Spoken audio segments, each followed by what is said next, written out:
India TV YouTube channel को subscribe करें और बेल आइकन दबाएं। नमस्कार, आज की बात में आपका स्वागत है। आज वैक्सीन को लेकर एक ऐसी खबर आई जिसने मुझे चौंका दिया, परेशान किया। कोवैक्सीन को लेकर ऐसी बात कही गई जिसने लोगों को डरा दिया, लोगों के मन में आशंका पैदा कर दी। कांग्रेस का सोशल मीडिया संभालने वाले गौरव पांधी ने आज वीडियो जारी करके कहा कि कोवैक्सीन में गाय के नवजात बछड़ों का खून होता है। गौरव पांधी ने ट्विटर पर दावा किया कि गाय के 20 दिन के छोटे से बछड़े की हत्या करके जो सीरम, जो खून निकाला जाता है, वो कोवैक्सीन में होता है। उन्होंने लिखा, यह जघन्य है, हीनियस है। इस बयान ने वैज्ञानिकों को चौंका दिया, हेल्थ मिनिस्ट्री के कान खड़े कर दिए। और थोड़ी देर बाद कांग्रेस के प्रवक्ता पवन खेड़ा ने गौरव पांधी के ट्वीट पर सरकार से जवाब मांगा, पूछा कि कोवैक्सीन में गाय के नवजात बछड़े के अंश हैं या नहीं। वैज्ञानिकों ने तुरंत रिएक्ट किया, इसे बेबुनियाद बताया, कहा वैक्सीन में गाय के बछड़े का सीरम होने की बात सरासर झूठ है। हेल्थ मिनिस्ट्री ने बाकायदा बयान जारी करके कहा कि कोवैक्सीन में गाय के नवजात बच्चे की सीरम होने की बात में कोई सच्चाई नहीं है। कोवैक्सीन बनाने वाली भारत बायोटेक ने भी क्लैरिफिकेशन दिया, लेकिन तो भी यह डर कायम रहा कहीं यह बात फैल ना जाए, इस अफवाह से लोग वैक्सीन लगाने से डरने ना लगे। इसमें गाय के बछड़े का जिक्र है। पहले भी कई जगहों से तरह तरह की अफवाहें आई थी, वैक्सीन हेजिटेंसी की खबरें आई हैं। आज चिंता हुई कहीं कोवैक्सीन में गाय के बछड़े का खून होने की अफवाह लोगों के मन में आशंका पैदा न कर दे। यह मामला काफी गंभीर है।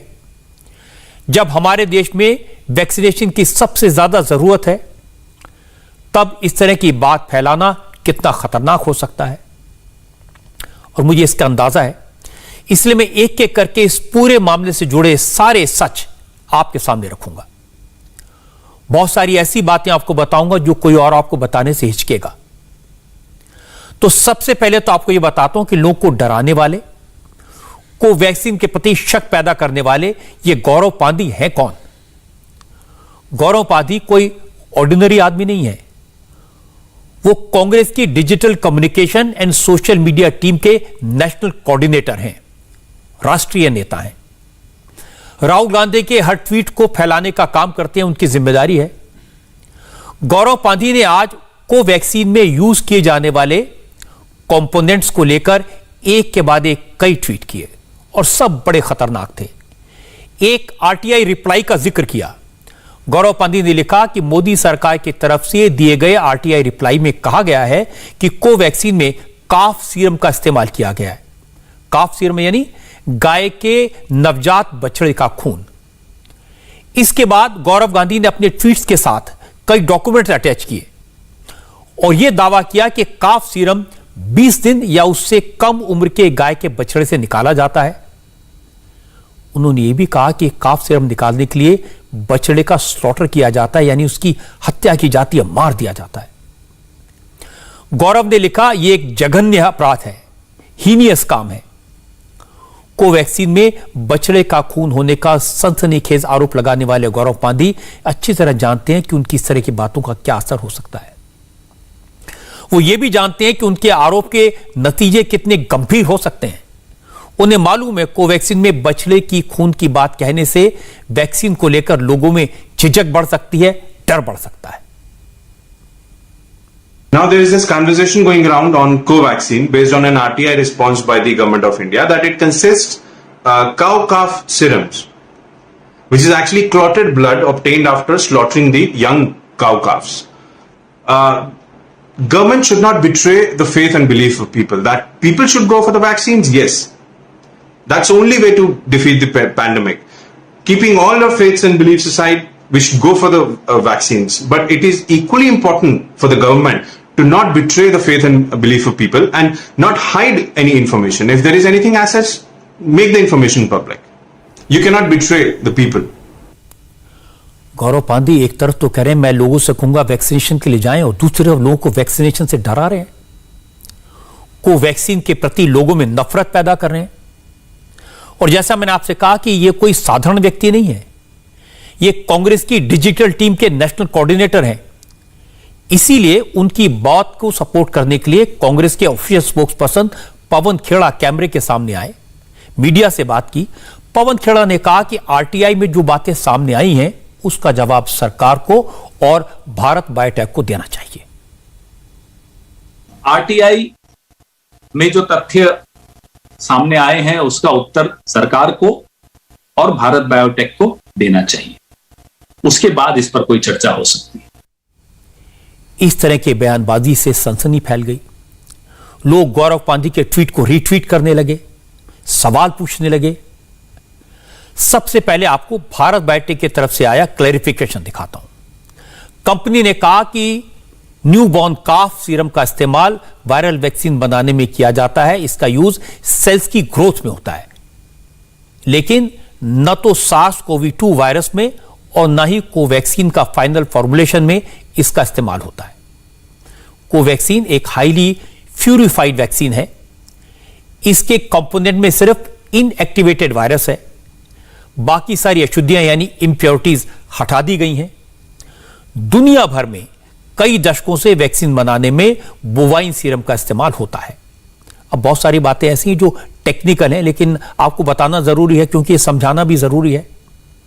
क्योंकि कोवैक्सीन को लेकर, काफ सीरम की बात को लेकर जब वायरल फैलने लगी, लोग सोशल मीडिया पर तरह तरह की चीजें पोस्ट करने लगे, सवाल पूछने लगे, तो हेल्थ मिनिस्ट्री ने भी एक बयान जारी किया। यह भी थोड़ा टेक्निकल है। हेल्थ मिनिस्टर ने कहा कि कोवैक्सीन के कंपोजिशन को लेकर सोशल मीडिया पर कई पोस्ट लिखी जा रही हैं, जिसमें कहा गया कि कोवैक्सीन में न्यूबॉर्न काफ सीरम का इस्तेमाल किया गया है।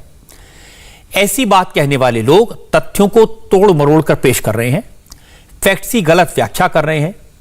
हेल्थ मिनिस्ट्री के मुताबिक काफ सीरम का इस्तेमाल सिर्फ वेरी सेल्स की प्रिपरेशन और ग्रोथ के लिए किया जाता है।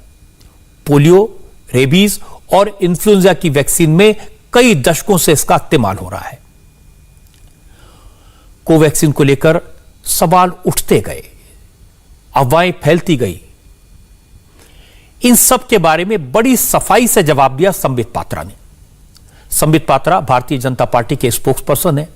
उन्होंने कहा कि कोवैक्सीन में गाय के बछड़े का सीरम होने की बात निराधार है। कोवैक्सीन पर सवाल उठाकर कांग्रेस वैक्सीनेशन प्रोसेस को डिरेल करना चाहती है। स्वदेशी वैक्सीन को लेकर कांग्रेस जिस तरह का कंफ्यूजन फैला रही है वो पाप है। संबित के मुताबिक कोवैक्सीन बनाने वाली कंपनी और सरकार की तरफ से जवाब देने के बाद भी जिस तरह वैक्सीन में बछड़े का खून होने की बात बार बार कही जा रही है, उससे कांग्रेस की नीयत का पता चलता है।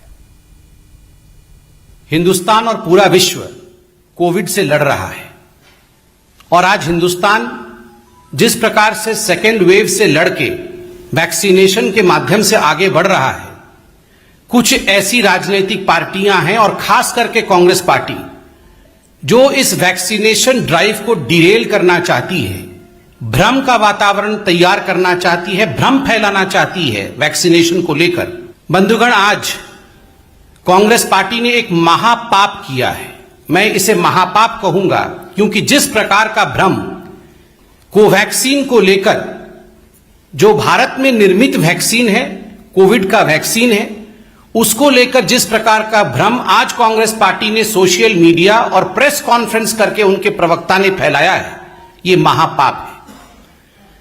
अपने इस प्रेस कॉन्फ्रेंस में पवन खेड़ा ने जो बाइट उन्होंने दिया है टीवी में, और खास करके गौरव पांडे जो कि कांग्रेस पार्टी के नेशनल कन्वीनर हैं, उनके सोशल मीडिया के, उन्होंने यह आक्षेप लगाया है कि जो कोवैक्सीन है उसमें गाय के बछड़े का सीरम होता है, उसमें गाय के बछड़े का खून होता है। मुझे बताते हुए बड़ा दुख हो रहा है कि जब हमने ट्विटर के माध्यम से, जब हमने सोशल मीडिया में इस प्रकार के प्रचार को देखा, तो उसमें यहां तक बातें की गई थी कि काउ स्लॉटर करके, गाय और बछड़ों को मार करके यह वैक्सीन तैयार किया गया है। इस प्रकार का भ्रम कांग्रेस पार्टी फैला रही है।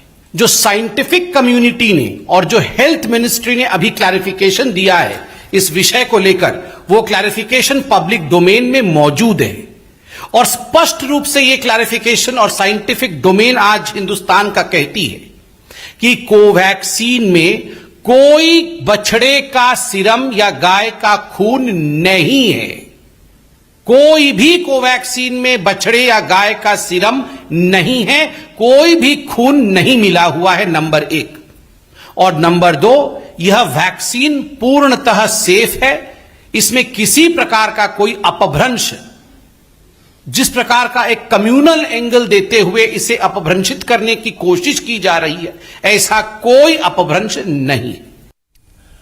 चूंकि संबित पात्रा खुद एक डॉक्टर हैं, इसलिए उन्होंने वैक्सीन के डेवलपमेंट में सीरम के यूज की टेक्निकल साइड को भी समझाया।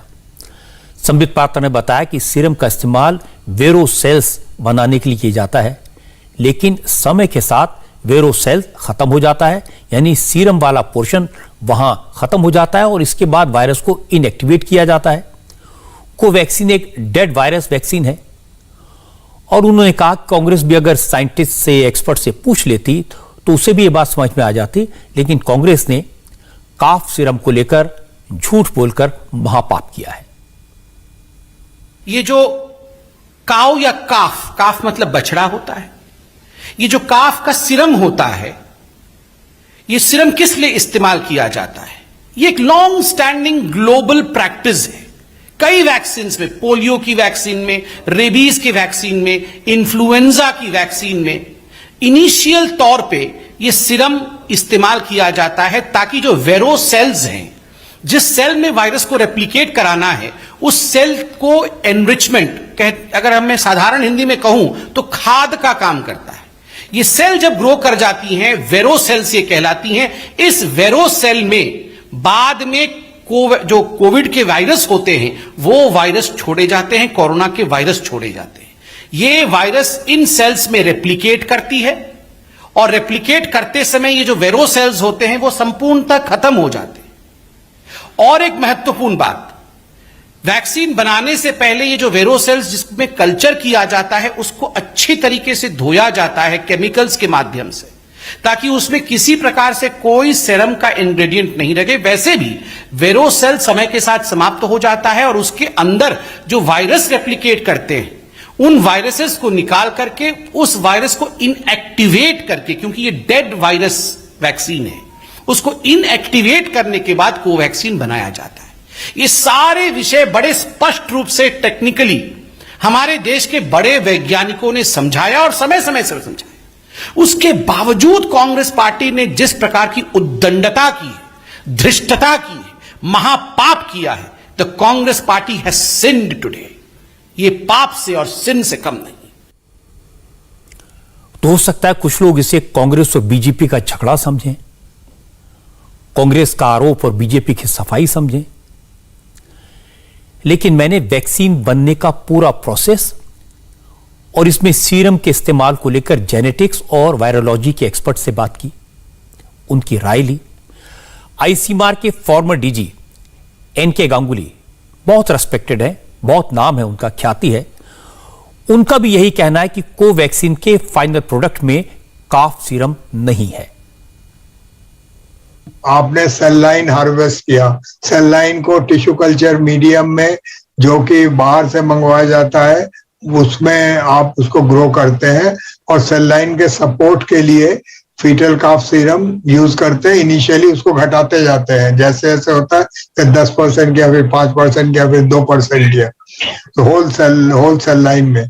उसके बाद जब आपने वायरस ग्रो किया सेल लाइन में, तब वो जो वायरस है वो इसको फीटल काफ सीरम के संस्पर्श में नहीं आता, ये सेल के अंदर होता है। जब आप वायरस का ऑप्टिमम, तब आप ये सेल लाइन को हार्वेस्ट करके अच्छी तरह से वॉश करते हो, बहुत तरीके से वॉश करके उसके बाद ये सेल को तोड़कर इसमें से वायरस निकाली जाती है। फिर वायरस को प्यूरिफाई किया जाता है, वायरस को भी वॉशिंग प्रोसेस से वायरस निकलता है। उसके बाद वायरस को अब इनएक्टिवेट करके उसके बाद वो वैक्सीन बनती है। उसमें कोई गुंजाइश ही नहीं है कि कोई फीटल काफ सीरम या कोई ऐसी चीज रहे। वो सिर्फ प्यूरिफाइड इनएक्टिवेटेड वायरस होता है। तो डॉक्टर गांगुली ने बड़े साफ साफ लफ्जों में बताया, बहुत सारी टेक्निकल बातें भी उन्होंने कही, लेकिन जो मोटी बात उन्होंने कही वो ये है कि वैक्सीन में इस बात की कोई गुंजाइश ही नहीं है कि उसमें काफ सीरम का कोई अंश हो।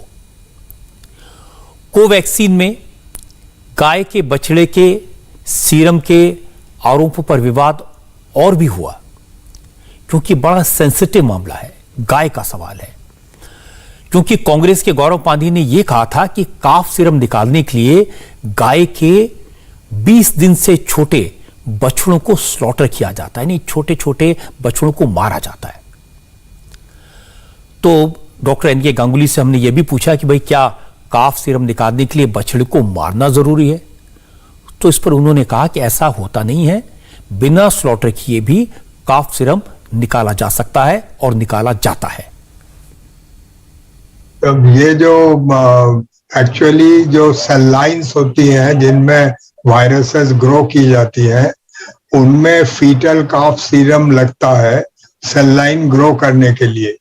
तो ये फीटल काफ सीरम जहां तहां से नहीं आता, ये आता है ऑस्ट्रेलिया या न्यूजीलैंड में, क्योंकि और कहीं से ये कलेक्ट करो तो उसमें मैड काउ डिजीज होने का अंदेशा होता है, और कोई दूसरा सीरम यूज करो तो उसमें बहुत इंटरस्टिशियल वायरसेस होते हैं, तो वो फिर काम नहीं करता। इसीलिए फीटल काफ सीरम का यूज होता है और बहुत छोटे परसेंटेज में यूज होता है, और ये वायरस किल्ड वायरस होता है, और इसमें कोई ऐसा पदार्थ नहीं है जिसमें लोगों को प्रॉब्लम हो। और जितने सारे वैक्सीन्स हैं अभी तक यूज होते आए हैं, चाहे वो पोलियो वैक्सीन हो, रेबीज वैक्सीन हो, जो भी cell based cell line based rotavirus vaccine हो, उनमें हर एक में बहुत छोटा परसेंटेज 10 से 5% यूज होता है। तो इसमें कोई ऐसी वो नहीं है कि कोई किसी को जीव हत्या की गई है या कुछ किया गया है। वैक्सीन में कोई भी फीटल काफ सीरम नहीं होता।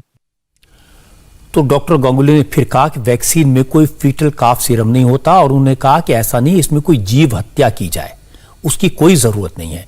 और पूरी दुनिया में जहां जहां वैक्सीन बनती है और काफी बरसों से जो वैक्सीन बनती है, तरह तरह की अलग अलग वैक्सीन बनती है, सब में शुरुआत में इस तरह के सीरम का इस्तेमाल होता है, लेकिन जब ये फाइनल प्रोडक्ट बनती है, जो मुझे मोटी बात समझ में आई, उसमें किसी तरह का, किसी जीव का, किसी जानवर का कोई अंश नहीं होता।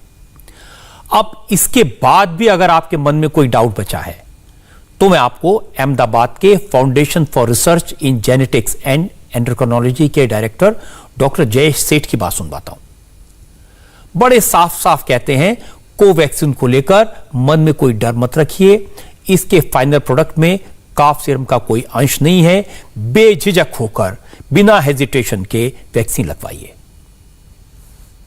काफ सीरम आज पहली वैक्सीन में नहीं यूज हुआ है, हर वैक्सीन में, पोलियो वैक्सीन हुई, जो भी वैक्सीन हमारे पास है, सब में काफ सीरम यूज हो रही है। और जो भी वायरस बेस्ड जो वैक्सीन होती है, तो वायरस में जो वेरोसेल है, they are nothing but inactivated form. आपका जो दूसरा क्वेश्चन है वो इनएक्टिवेटेड फॉर्म ऑफ वैक्सीन है। और जो तीसरा क्वेश्चन है कि भी ये वायरस जो काफ सीरम है वो रहते ही वो पूरा काफ सीरम जब भी एंटीबॉडी जब भी वो बनाते हैं वैक्सीन, तभी वो पूरा निकल जाते हैं। अब वैज्ञानिकों की बात सुनकर, एक्सपर्ट्स की बात सुनकर यह तो बिल्कुल साफ है कि कोवैक्सीन में गाय के नवजात बछड़े का सीरम नहीं होता। यह बात सरासर गलत है कि इसके लिए गाय के बछड़ों की हत्या की जाती है। फिर भी कांग्रेस का सोशल मीडिया संभालने वाले गौरव पांधी ने यह बात क्यों कही, यह समझने की जरूरत है। वो भी अच्छी तरह जानते हैं कि हमारे देश में लोग गाय की पूजा करते हैं। गाय को लेकर, गौ हत्या को लेकर लोग बहुत संवेदनशील हैं। गाय के बछड़े को लेकर इस तरह की बात कहना लोगों की भावनाओं को आहत कर सकता है, उनके दिल पे चोट कर सकता है। गौरव पांधी ये जानते हैं। उन्होंने ऐसी बातें कहकर लोगों की भावनाओं को आहत करने की कोशिश की, भड़काने की कोशिश की, वैक्सीन को लेकर उनके दिल में शक पैदा करने की कोशिश की। गौरव पांधी ने गाय के बछड़े के नाम पर लोगों की भावनाओं को भड़काने की जो कोशिश की, उसे मैं घोर अपराध मानता हूं।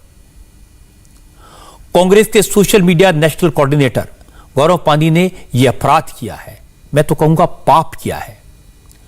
उन्होंने लोगों के मन में भय पैदा करने की कोशिश की है। ऐसा भय, ऐसा डर, ऐसी शंका जो बहुत खतरनाक हो सकती है। उनका यह कहना कि कोवैक्सीन में गाय के नवजात बछड़े का कोई अंश होता है, पाप से कम नहीं है। और इतना कुछ होने के बाद भी उन्होंने अपना ट्वीट डिलीट नहीं किया। कांग्रेस ने इससे दूरी बना ली, कांग्रेस को यह बात समझ आ गई, लेकिन इसके बाद भी गौरव पांधी ट्विटर पर अपने बयान पर कायम है। और मुझे पता चला कि कांग्रेस के नेताओं ने उनसे ट्वीट डिलीट करने को कहा। और गौरव पांधी कोई साधारण व्यक्ति नहीं है। देश पर 70 साल राज करने वाली कांग्रेस पार्टी का सोशल मीडिया उनकी जिम्मेदारी है। उन्होंने जानबूझकर लोगों को गुमराह करने की कोशिश की है। उन्होंने कांग्रेस को भी एम्बेरस किया है, क्योंकि सच सामने आया तो कांग्रेस ने अपने आप को गौरव पांधी के बयानों से अलग कर लिया। पर कांग्रेस के लिए क्या इतना काफी है? गौरव पांधी के ट्वीट तो अभी भी मौजूद हैं, उन्हें लोग अभी भी रीट्वीट कर रहे हैं। तो क्या कांग्रेस को गौरव पांधी के खिलाफ एक्शन नहीं लेना चाहिए? जरा सोचिए, अगर वक्त रहते वैज्ञानिक गौरव पांधी की बातों का डिनायल न करते, हेल्थ मिनिस्ट्री बछड़े के अंश की बात को बेबुनियाद न बताती, मीडिया में साइंटिस्ट इस बात को की असलियत न बताते, सच न बताते, तो कितना बड़ा नुकसान हो सकता था। और अभी भी इस बात की कोई गारंटी नहीं है कि अफवाह नहीं फैलेगी। कहा नहीं जा सकता। कोवैक्सीन को लेकर पहली बार यह भ्रम नहीं फैलाया गया। जब से यह वैक्सीन आई है, सोशल मीडिया पर इसे लेकर तरह तरह की बातें कही गई हैं। मैं पुरानी बातों में नहीं जाना चाहता, लेकिन आम लोग एक वैक्सीन और दूसरी वैक्सीन में फर्क नहीं समझ पाते। इंडिया टीवी के रिपोर्टर्स ने गांव में, कस्बों में, शहरों में जाकर लोगों से बात की। मैंने आपको दिखाया था कितनी जगह लोगों ने बताया कि वो वैक्सीन नहीं लगवाना चाहते, डरते हैं, मर जाएंगे, तरह तरह की अफवाहें हैं। हेल्थ वर्कर्स लोगों को कन्विंस करते हैं, कितनी परेशानी होती है, कहीं उन्हें भागना पड़ता है, लोग उनके पीछे डंडा लेके भागते हैं। ऐसे माहौल में कोवैक्सीन में गाय के नवजात बछड़े का खून है, सीरम है, यह कहना कितना बड़ा अपराध है। इसीलिए मैं आप सबसे, सारे दर्शकों से निवेदन करना चाहता हूं, लोगों को बताएं कांग्रेस के कोऑर्डिनेटर गौरव पांधी ने जो कहा वो सरासर झूठ है, बेबुनियाद है। कोवैक्सीन में गाय के बछड़े का कोई अंश नहीं है। वैक्सीन को लेकर भ्रम फैलाने का प्रयास निंदनीय है।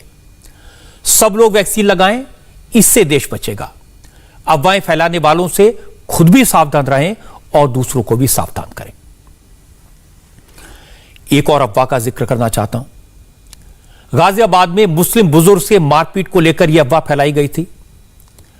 आज इस मामले में काफी सारी नई और हैरान करने वाली जानकारी सामने आई। हमारे संवाददाता पवन नारा पिछले 48 घंटे से इस पूरे मामले को इन्वेस्टिगेट कर रहे हैं। आज उनके हाथ कुछ नए तथ्य लगे। पवन नारा ने बताया कि 5 जून को मारपीट की घटना के बाद सोशल मीडिया पर इस घटना को लेकर 2 बार बात हुई। पहला फेसबुक लाइव 7 जून को समाजवादी पार्टी के लोकल लीडर उम्मेद पहलवान ने किया, जिसमें उन्होंने काफी भड़काने वाली बातें कही। उन्होंने अब्दुल समद को अपने पास बैठाया था और इस तरह की बातें की जिससे माहौल बिगड़ने का डर हो गया। लेकिन इसके अगले दिन लोनी इलाके के ही रहने वाले एक और शख्स मुफीद आलम ने भी फेसबुक लाइव किया था, जिसके बारे में ज्यादा लोगों को मालूम नहीं है। मुफीद आलम अपने आप को सोशल वर्कर कहते हैं, काफी एक्टिव हैं। वो कहते हैं उनका किसी पार्टी से कोई ताल्लुक नहीं है। और आप जानकर हैरान रह जाएंगे कि मुफीद आलम ने उम्मेद पहलवान की बातों को सिरे से खारिज किया था।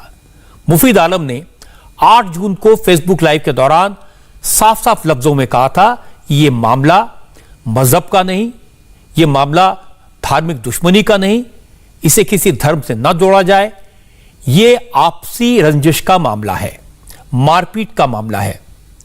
तो सोचिए, जो बात उत्तर प्रदेश की पुलिस जांच करके 15 जून को कह रही थी, जो पता लगने में उसे 1 हफ्ता लग गया, वो बात 8 जून को ही मुफीद आलम ने सोशल मीडिया पर फेसबुक लाइव के दौरान कह दी थी कि पूरा मामला तावीज और झाड़ फूंक का है।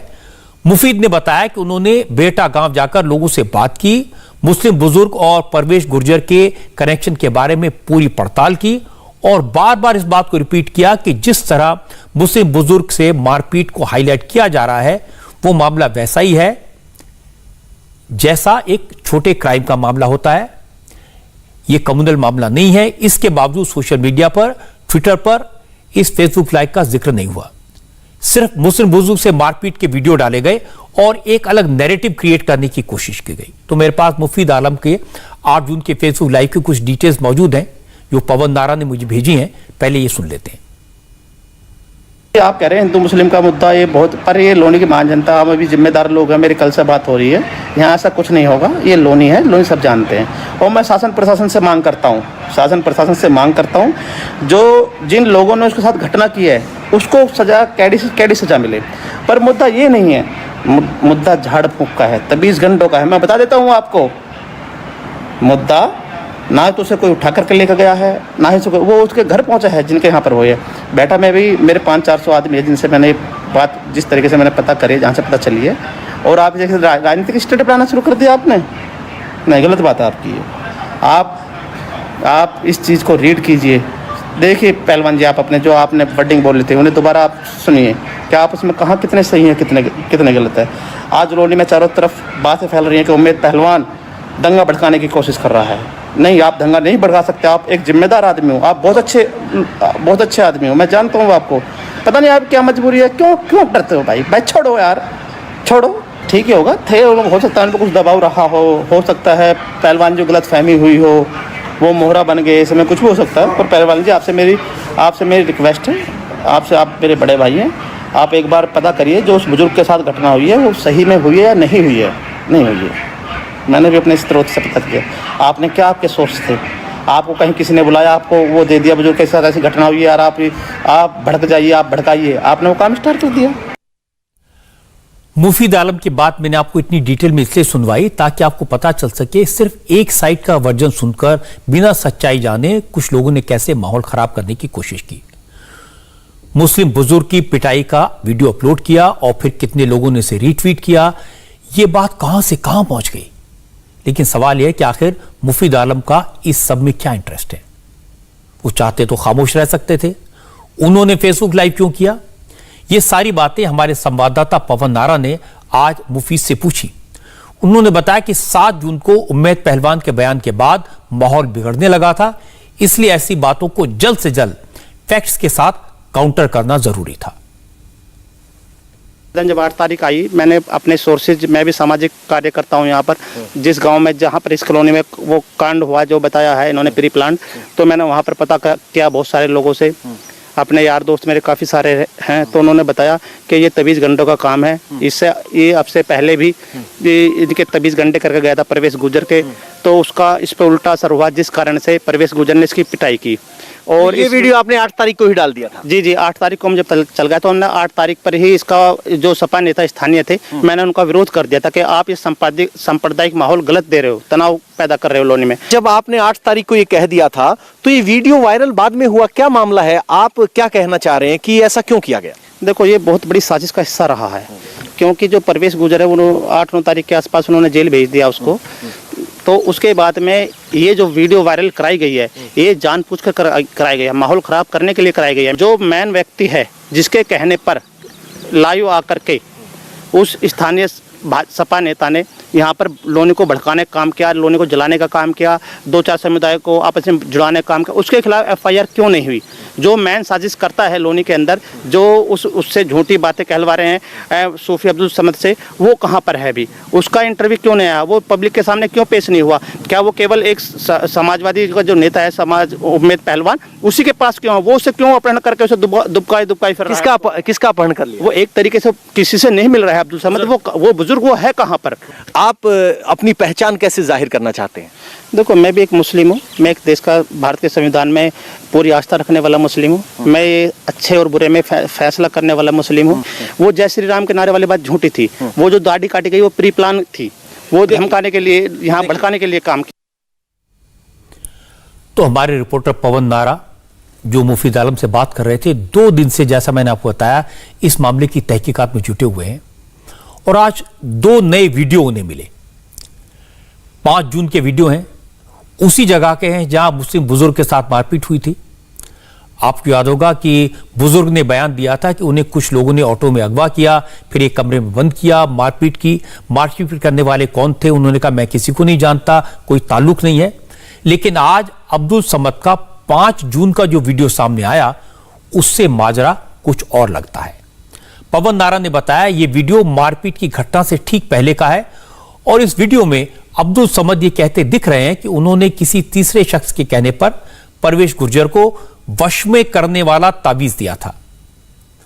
अब्दुल समद वीडियो में कह रहे हैं कि इंतजार नाम के शख्स ने यह कहा था कि परवेश को वश में करना है, इसलिए ऐसा तावीज बना दो। जो दोबारा आया था तू करने, किसने कराया था? इंतजार ने। इंतजार ने कह के भेजा? कह के भेजा के जी मेरे बस में कर दो। हाँ, मेरे घर के ने जो तमीज वो भी सब दे के गया हो। अच्छा, हाँ बस जी ये सब इंतजार के कहने से क्या? इंतजार के कहने से ये झूठ तो फोन बोल के गया ना, तू ये कर दो वो कर दो, मतलब भूत थारे का परे थे, झूठ रहे थे नहीं है। हाँ, इंतजार ने क्या भेजा था? इंतजार ने कहा कि ये मेरे पेपर में आ जाना चाहिए। हाँ, इनसे मेरा काम है। इनसे मेरा काम है। इनसे मेरा काम है। हाँ, ये क्या भेजा इंतजार ने? बस बस। अब पुलिस इस वीडियो की जांच कर रही है, इसे वेरीफाई करवा रही है, लेकिन वीडियो देखकर लगता है कि अब्दुल समद पहले से परवेश गुर्जर को जानते थे और परवेश गुर्जर के परिवार के लिए कुछ ताबीज बनाए थे। कल मैंने आपको परवेश गुर्जर के पड़ोसी की बात सुनवाई थी। वहां महिला कह रही थी कि जो मौलाना आते थे वो परवेश के घर के बाहर कई पर्ची बांधते थे, बार बार झाड़ फूक करते थे और ये सारा सामान उनके बैग में था। तो आज अब्दुल समद के बैग का वीडियो भी सामने आया। ये तस्वीरें भी 5 जून की हैं। आरोपियों ने अब्दुल समद का बैग खंगाला, सारा सामान नीचे गिरा दिया और इस सामान के अंदर कुछ पर्चियां निकली और पर्चियों में जादू टोने, झाड़ फूक की बात लिखी गई है। इसने कोड गिर रखे हैं, कोड वोड में कोड है ना, इसमें मूर्ति है, इसमें मूर्ति खोलियो देख भाई। अरे मूर्ति से बना रखे हैं लोग, कागज से इनके घर भी देता हूं मैं। हाँ देता है ना। हाँ हमारी बहुत खराब बंद हो। ये क्या देख, सिंपली जादू टोना। तो आप देखिए जादू टोने का, झाड़ फूंक का एक मामला, ताबीज का मामला कैसे कम्युनल इशू बन गया, सिर्फ इसलिए कि सोशल मीडिया पर ट्विटर के जरिए इसको फैलाया गया। और आज इस मामले में एक और बड़ी बात यह हुई कि गाजियाबाद पुलिस की तरफ से इस मुस्लिम बुजुर्ग की पिटाई के मामले को लेकर ट्विटर समेत 9 लोगों के खिलाफ एफआईआर दर्ज कर ली गई। यह पहली बार है जब ट्विटर के खिलाफ एफआईआर हुई है। पुलिस का कहना है कि मुस्लिम बुजुर्ग की पिटाई को लेकर लोगों ने जो ट्वीट किए थे, जो पोस्ट किए थे, वो धार्मिक भावनाओं को भड़काने वाले थे और सच्चाई सामने आने के बाद भी, सच जाने के बावजूद न तो ट्विटर की तरफ से और ना ही लोगों ने इन ट्वीट्स को डिलीट किया। ट्विटर ने इन्हें मैनिपुलेटेड कहकर फ्लैग भी नहीं किया, इसलिए कार्रवाई की गई। आज पुलिस ने बताया कि ट्विटर और ट्विटर कम्युनिकेशन इंडिया के अलावा 2 पत्रकारों, 2 न्यूज पोर्टल्स और कांग्रेस के लीडर सलमान निजामी का भी एफआईआर में नाम है। स्पष्टीकरण के बावजूद धार्मिक वैमनस्यता तथा प्रदेश में माहौल खराब करने के लिए कतिपय सोशल मीडिया इन्फ्लुएंसर, जिनमें 5 व्यक्ति, एक मीडिया ग्रुप शामिल हैं, के द्वारा अपने ट्वीट्स को डिलीट न किया गया और न ही सही तथ्यों को अपने अगले संदेशों में उल्लेख किया गया, जिससे आम जनमानस में धार्मिक तनाव की स्थिति बन रही थी तथा कानून व्यवस्था बिगड़ने की स्थिति उत्पन्न हो गई थी। ट्विटर कॉरपोरेशन तथा Twitter communication India private limited द्वारा भी उक्त धार्मिक संवेदनशील झूठे ट्वीट्स को हटाने के लिए भी कोई कार्रवाई नहीं की गई, जो उनका कर्तव्य एवं जिम्मेदारी थी। इन सभी के विरुद्ध मुकदमा अपराध संख्या 502/21 सुसंगत धाराओं में दर्ज किया गया है। यह भी सुनिश्चित कराया जाएगा कि ऐसे और भी कौन से व्यक्ति हैं जिन्होंने इन ट्वीट्स का उपयोग सामाजिक विद्वेष फैलाने के लिए तथा अपने हित में चीजों को, माहौल को करने के लिए उपयोग किया गया है, तथा उन सभी व्यक्तियों के विरुद्ध भी सुसंगत धाराओं में कड़ी से कड़ी कार्रवाई की जाएगी। पंजाब में चुनाव अगले साल है, लेकिन राजनीति के रंग अब बड़ी तेजी से बदलने लगे हैं।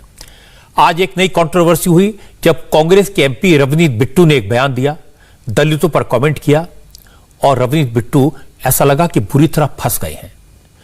पंजाब राज्य अनुसूचित जाति आयोग ने रवनीत बिट्टू को नोटिस भेजा है और आयोग के सामने पेश होने को कहा है। रवनीत सिंह बिट्टू ने अकाली दल और बीएसपी के अलायंस को लेकर एक कमेंट किया था। उन्होंने श्री आनंदपुर साहब और चमकौर साहब सीट बीएसपी को दिए जाने पर कमेंट किया था। बिट्टू ने कह दिया था, श्री आनंदपुर साहब और चमकौर साहब सीट सिखों का पवित्र स्थान है, लेकिन अकाली दल ने ये सीटें बीएसपी को दे दी। अकाली दल और बीएसपी ने इस मामले में रवनीत बिट्टू के खिलाफ SC/ST एक्ट के तहत FIR दर्ज करने की मांग की। अकाली दल सुखबीर सिंह बादल ਉਹਨੂੰ ਵਿਸਾਖੀਆਂ ਤੋਂ ਬਗੈਰ ਤੇ ਫੌੜੀਆਂ ਤੋਂ ਬਗੈਰ ਉਹ ਨਹੀਂ ਚੱਲ ਸਕਦਾ। ਪਹਿਲਾਂ BSP ਦੇ ਨਾਲ ਸੀ, ਫਿਰ ਉਹਨਾਂ ਨੇ ਵਿਸਾਖੀਆਂ ਖਿੱਚ ਲੀਆਂ, ਫਿਰ ਚੰਗਾ ਲੁੱਟਿਆ 10 ਸਾਲ BJP ਦੀਆਂ ਵਿਸਾਖੀਆਂ ਫੌੜੀਆਂ ਕਲਚਸ ਲਾ ਕੇ। ਜਦੋਂ ਹੁਣ BJP ਨੇ ਆਪਣੀਆਂ ਖਿੱਚ ਲੀਆਂ ਤੇ ਹੁਣ ਫੇਰ ਜਿਹੜੀਆਂ ਫੌੜੀਆਂ ਐ, ਫੇਰ ਜਿਹੜਾ ਸਹਾਰਾ ਏ ਉਹ BSP ਦਾ ਫੇਰ ਲੱਭ ਲਿਆ ਏ। ਇਹ ਕਹਿੰਦੇ ਅਸੀਂ ਪੰਥਕ ਸੀ, ਪੰਥਕ ਅਸੀਂ ਜਿਹੜੇ ਆ ਪਾਰਟੀ ਆ, सब तो पवित्र धरती तख्त साडा श्री आनंदपुर साहब, वो सीट आ जिहड़ी वो भी आनंदपुर साहब पार्लीमेंट हल्के चंदू माजरा दी आउंदी सी, वो सीट आ जिहड़ी वो भी BSP नूं देती। फिर साडी पवित्र धरती साहिबजादियां दी चमकौर साहब, वो भी आनंदपुर साहब सीट च आउंदी चंदू माजरा दे, वो चमकौर साहब सीट आ जिहड़ी वो भी देती। पवित्र सीटां जिहड़ियां वो सारियां सीटां जिहड़ियां वो BSP नूं देतियां। ਤੇ ਦੂਜੀ ਗੱਲ ਯਾਰ, ਤੁਸੀਂ ਐਡੇ ਤੁਸੀਂ ਗਮਰਾਹ ਕਰਦੇ ਹੋ। ਮਤਲਬ ਜੇ ਤੁਸੀਂ ਸੋਚਦੇ ਹੋ ਵੀ BJP ਨਾਲ ਸਮਝੌਤਾ ਕਰ ਲਿਆ, ਅਸੀਂ ਪੰਥਕ ਸਿੱਖ ਤੇ BJP ਨਾਲ ਹਿੰਦੂ ਵੋਟਾਂ ਲੈ ਲਾਂਗੇ, ਚਲੋ ਹੁਣ ਉਹ ਗਈਆਂ, ਹੁਣ BSP ਨਾਲ ਅਸੀਂ SC ਵੋਟਾਂ ਲੈ ਲਾਂਗੇ। ਕੋਈ ਐਨ ਲੋਕ ਪੰਜਾਬ ਦੇ ਤੁਸੀਂ ਕੀ ਸਮਝਦੇ ਹੋ ਲੋਕਾਂ ਨੂੰ? रवनीत सिंह बिट्टू के इस बयान से दलित समुदाय में नाराजगी है। BSP इस मुद्दे पर पूरे पंजाब में प्रोटेस्ट कर रही है। उनको एक अच्छा बहाना मिला है और BSP ने बिट्टू को मानहानि का नोटिस भी भेज दिया।